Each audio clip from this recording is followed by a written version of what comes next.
Hi guys, how are you doing? I'm so excited to be sharing with you today. I think this is our third week at the 4 weekends Read or Sports, and I'm sure you guys have been learning so much.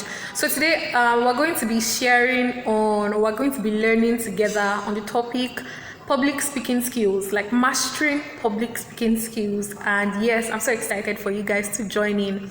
So as we start, let's just start with what is public speaking, and let's see how public speaking affects us. Like, why should we master public speaking skills? So first off, public speaking is the act of giving a presentation in front of an audience. It's the act of giving a speech or presenting a talk, addressing an audience. There has to be like a group of people before it is called public speaking.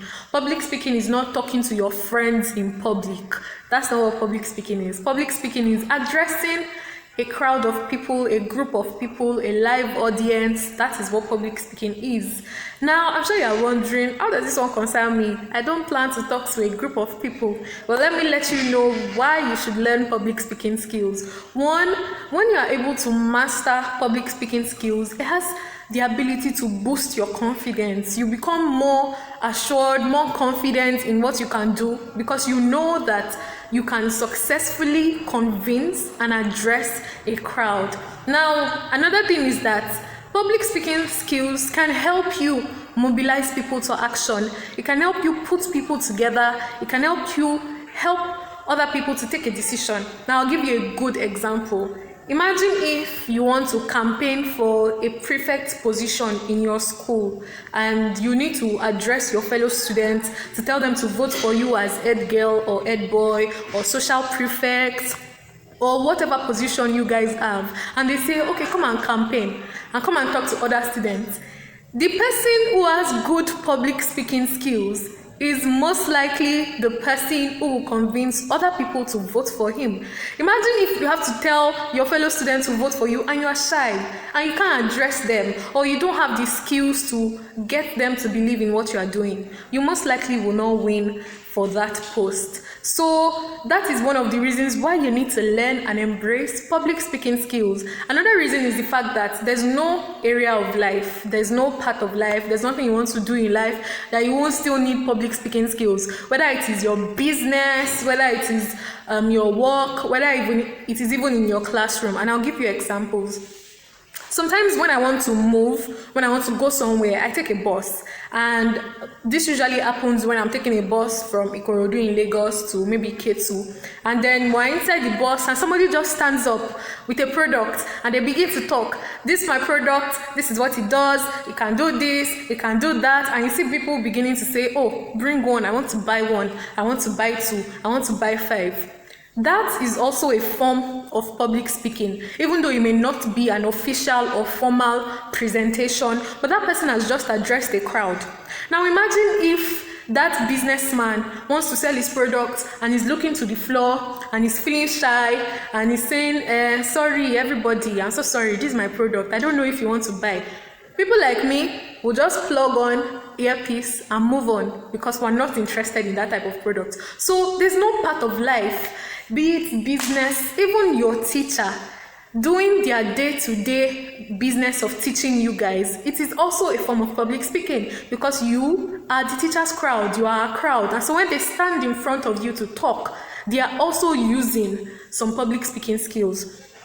Another thing is, say you have to present your assignment or something, for instance, and you are not confident enough to present it.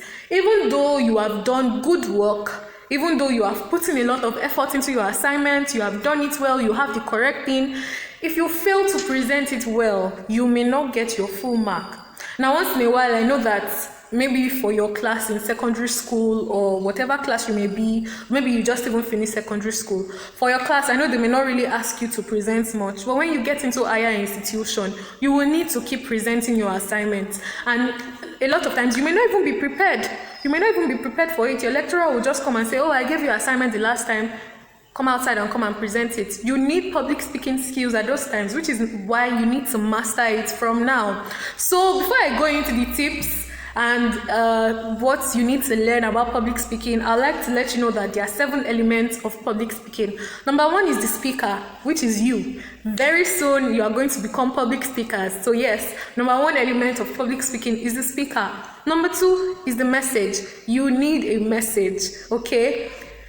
Now let me quickly say something. A lot of times, people believe public speaking is only about confidence. You need to be smart, you need to be sharp, you need to be able to use action and talk to people, but that's not all that is involved in public speaking. You need to have a solid message, which is why sometimes you can listen to certain people and you are moved by the way they gesticulate, you are moved by their energy, you are moved by their action.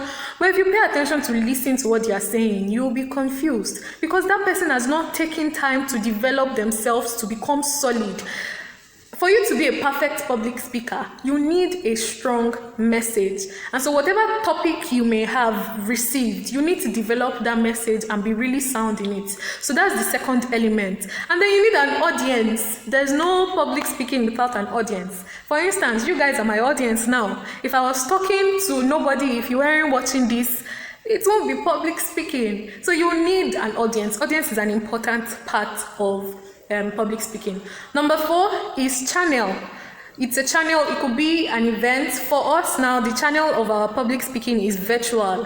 We are communicating virtually, even though I can't be there to see you face to face, but we can still have this program. And so this channel is virtual. There are some times that you will need to present your speech in person, physically, before your audience. Then that channel is a live program. So the channel or the means through which you are presenting or you are addressing your audience, that's what is called the channel. And then number 5 is feedback. You need to receive feedback, and you can measure feedback from how your crowd is reacting to you. If you are talking, for instance, and people start to fall asleep, then you know that that's negative feedback and it's not good for you. You don't want that type of feedback, but you need to receive feedback. If you are talking, for instance, and people are nodding their head or people are paying rapt attention, then you need that kind of feedback to be able to measure, oh, okay, I think I spoke well like this, I need to improve on this. For instance, now that our channel is virtual, I will need to refer or rely on your comments or whatever you people say about this program for me to get my feedback as a speaker, so I know, okay, this is how I can improve, or this is how I can continue to build on this strength. And then you also need to look at interference. Interference now has to do with everything that may be a problem or that may affect how well you speak. For instance, if there's a distraction in the background, it has already interfered with your public speaking skills, for instance. So you might be shouting, you might be talking. If they are playing music somewhere else, it is already an interference and it is disturbing or distracting how effective your communication might be. So you also need to look at that to be able to judge, which is why the ideal thing is for you to get a proper, space, you and your audience, so that your message is passed across properly. So you also need to plan for interference. And then the 7th thing is the situation. On what basis are you addressing your audience? On the basis, for me, I'm addressing young people who are participating in a 4-weekend Reads Hotspots. So this situation helps me to know that these young people, everybody who's seated here, everybody who's listening to me, they are interested in becoming better. They are interested in improving their literacy. They are interested in improving their communication. That's why they've come today. So that's the situation. So you need to understand the situation at hand for you to effectively communicate and effectively deliver your speech.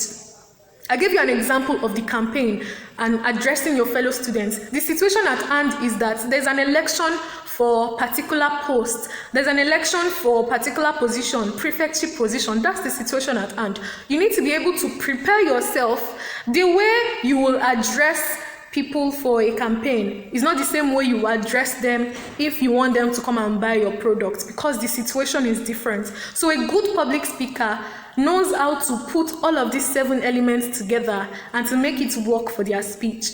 I told you the number one element is the speaker. You keep on training yourself, which I will share with you as we go on. Number 2 is the message. You need to build on your message. Number 3 is the listener, the audience, the people who will be hearing you. You need to know who they are, and you need to know how you can best speak to them. Number 4 is the channel. How are you going to be talking to them? Is it going to be a virtual conversation? Is it going to be physical? You know, if it is virtual, now that it's virtual, my gestures are limited. I can only stand in one spot and talk to you. But if it is physical, you have to move around. You have to use your stage properly. You have to walk close. You have to do some certain things as a public speaker, because when you stand in one spot, it becomes boring. So you have to use your body language to be able to communicate to your audience. So you need to know what channel you are using.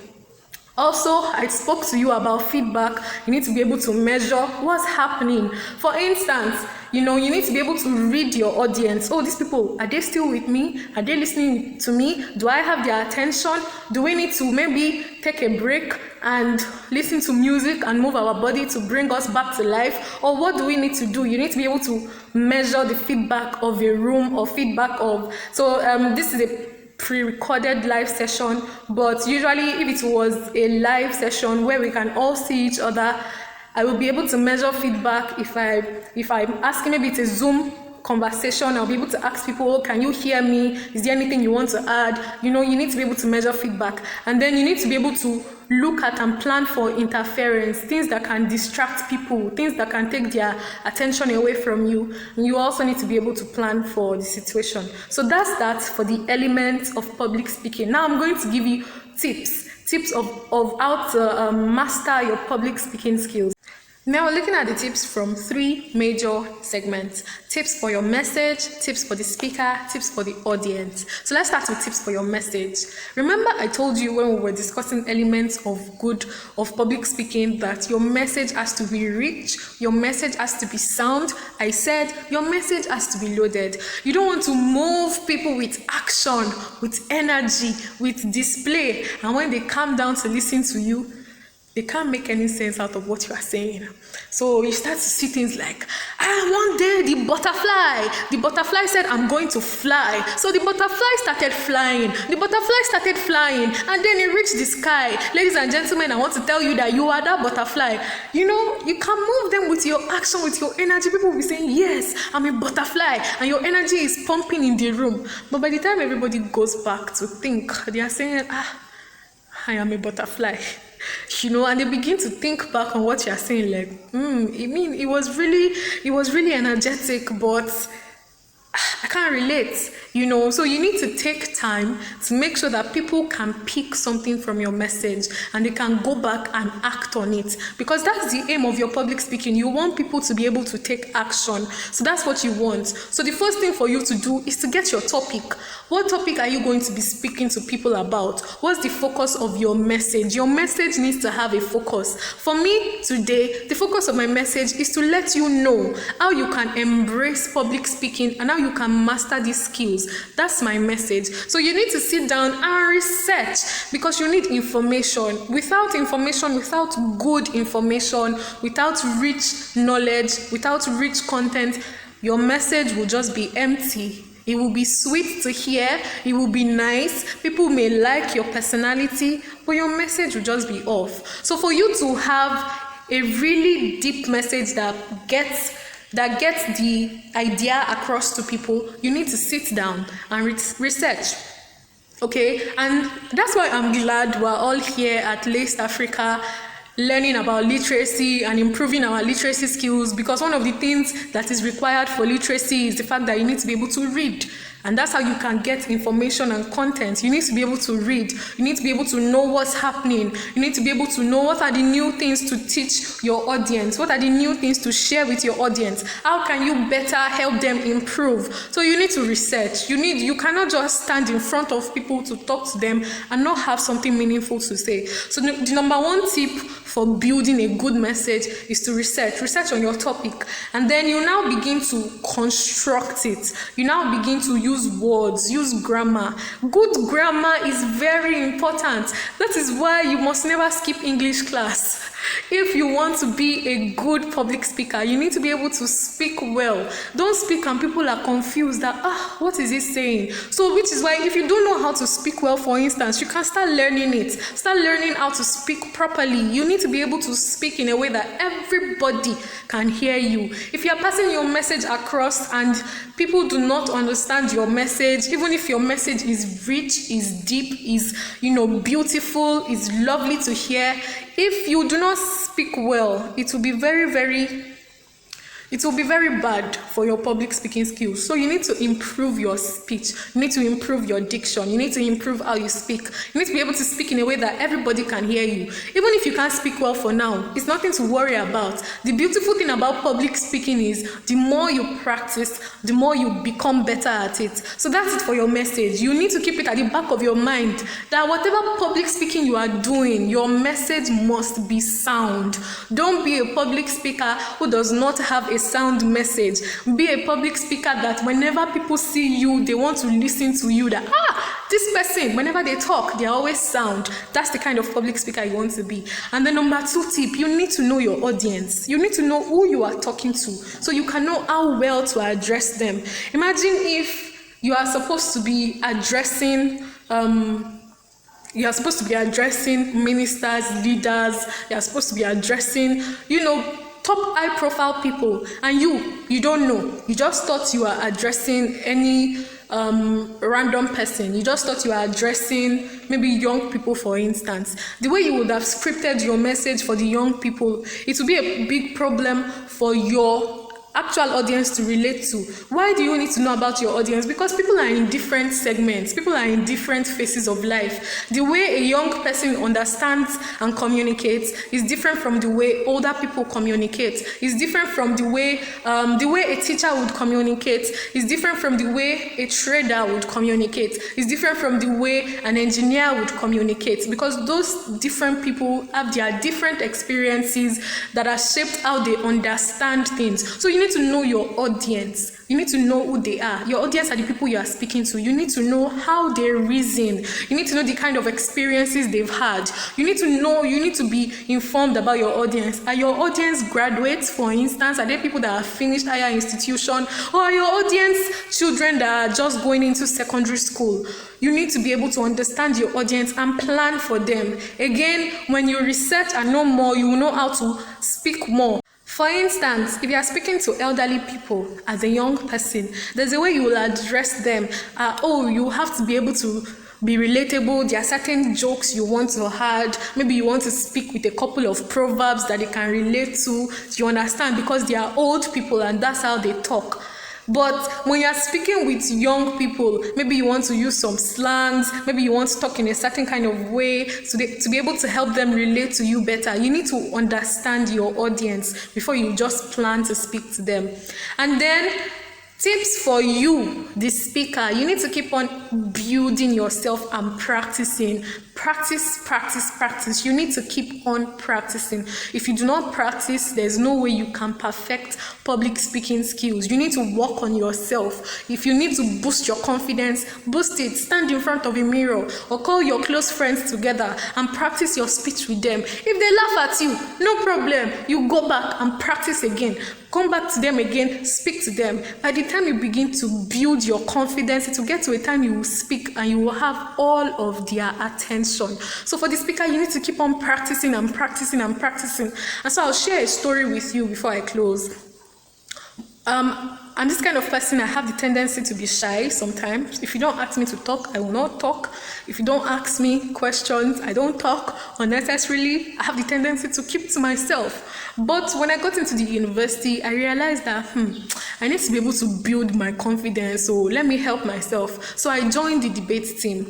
When I joined the debate team, I knew that it would challenge me to come out and speak, even if it is just in practice, even if it is just in rehearsal. I knew that by force, because that's what you do when you join a debate team. That's what you do when you join a literary and debate society. You have to talk, and I know that I will have to go back and read topic and go and talk. So I joined the team, and we began to rehearse, and then there were competitions, national universities of Nigerian competitions. We'll go. Most of the times, the competitions are out of Lagos. We will go, we will attend the program. I remember the first one I attended with the team. It was in Port Harcourt. It was in Rivers State University. And when we went for that public speaking competition, we came first in public speaking. And the beautiful thing about that is public speaking has taken me to states where I didn't even know anybody. For instance, I traveled to Port Harcourt. I didn't have any family member there. But what did I go there for? I went for a speaking competition. The next one I will go to, I went to Ondo State. I didn't know anybody there as well. But I went there to go and speak. So you need to practice. When the opportunity comes, you just go and put yourself out there so you can practice and build your skills. And the beautiful thing about practicing is that it will come to a time, you know, when you are called upon to come and deliver an impromptu speech that you will not have planned ahead, that you will not have prepared for. Somebody will just see you. I remember when I went for a program, it's called the Young Professionals Bootcamp. One of the exercises we did was give impromptu speech. So they just give you a topic and say, you come out and speak to all of us about the topic. And it can be any topic, which is why you need to keep improving your literacy so that at any point in time, when life presents you with the opportunities to speak, you are well prepared. So they can give you any topic and just say, come, take 3 minutes, prepare. If you are a shy person, if you have not mastered the skills, if you have not learned how to communicate well with your audience, if you have not practiced enough to build your confidence, if you have not known how to research and how to put your message together, you will just fail as a speaker. So this is what my message is for you today. Anybody can be a public speaker. It doesn't matter if you like to talk or if you're a quiet person. It doesn't matter if you are the kind of person that is popular, everybody knows you, or if you just like to be on your own. Anybody from anywhere can master public speaking skills. So by putting in perspective the elements of public speaking that can either help you to deliver well or to fail at your public speaking skills, by putting the tips together, by knowing that your message has to be sound, by knowing that you need to put into perspective who your audience is and how you can address them, by knowing that, okay, even me as a public speaker, I need to keep improving myself. So how do you improve yourself as a public speaker? You watch other people who are into public speaking. You see them, you see the way they deliver their speeches. You listen to them. What did you notice? Okay, I noticed that when this person was talking, at some point they increased their voice. At some point they reduced their voice. At some point they will pause and stop talking. Those kind of tips, those kind of skills, you can only learn them by watching other people present their own public speaking messages as well. So these are the tips and these are things that can help you. But my assignment for you today is to go back and pick a topic. Pick a topic that you would like to talk to anybody about and just develop a one-page speech, a one-page message on it. And maybe during your free time in East Africa, in your weekend hotspots, you can come out and speak to your other participants, other people, your fellow colleagues who are partaking in this program. Each one of you present or prepare a sheet of paper with a message on whatever you want to talk on. It could be your favorite movie, it could be anything. It could be your favorite subject. Prepare and develop a message and come out and present it to people. At least that will be your test, or that will be like a rehearsal for you to know and see what public speaking feels like. I am very, very, very excited to have shared with you today. I'm happy you are here. I can't wait to hear about you and hear about how you have improved your public speaking skills. So thank you very much for listening, guys. Yes. I felt good sharing with you. I can't wait to hear your feedback. So I want to hear from you. You can leave your comments with Mr. Afiz, or you can leave your comments with any of the other facilitators, and it will be passed across to me. So I also get feedback from you. Continue to have a nice time in the program, and please put into practice everything that you have learned from this weekend Reads Hotspot. And I believe the best for you. Thank you.